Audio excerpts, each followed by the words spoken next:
बघा, देवेंद्र फडणवीस हे राज्याचे मुख्यमंत्री आहेत. सरकारशी किंवा त्यांच्याशी आमचे नक्कीच राजकीय मतभेद आहे. एखादं सरकार आमच्या विचारांचं नसेल, पण त्यांनी एखादं चांगलं पाऊल उचललं असेल आणि ते राज्याच्या हिताचं आहे, राज्याची सुरक्षा, कायदा सुव्यवस्था, राज्याची सामाजिक समीकरणं यांना दिशा देणारा असेल, तर सर्व राजकीय वैर दूर ठेवून त्याचं कौतुक केलं पाहिजे. देवेंद्र फडणवीस यांच्यासमोर 10 खतरनाक नक्षलवाद्यांनी आत्मसमर्पण केलं. त्यांनी शस्त्र हाती ठेवलं आणि संविधान हाती घेतलं.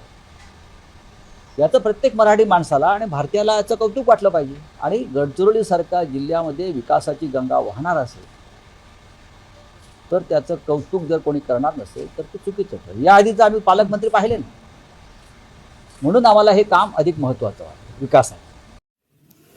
दैनिक चालू वार्ता वृत्तपत्रासाठी आणि न्यूज चॅनलसाठी संपूर्ण महाराष्ट्रात पत्रकार नेमणूक सुरू आहे. आपण इच्छुक असाल तर खालील दिलेल्या नंबरवर कॉल किंवा व्हॉट्सअपवर मेसेज करा. छोट्या जाहिराती मोठा फायदा. आता आपण आमच्या वृत्तपत्राला, न्यूज पोर्टलला आणि यूट्यूब चॅनलला फक्त 499 मध्ये वाढदिवस, उद्घाटन सत्कार, नियुक्ती, जागेविषयक, शैक्षणिक, व्यवसाय धंदा, सल्ला मार्गदर्शन, ज्योतिषी, सौंदर्यविषयक, गुंतवणूक, पर्यटन, सेवाविषयक,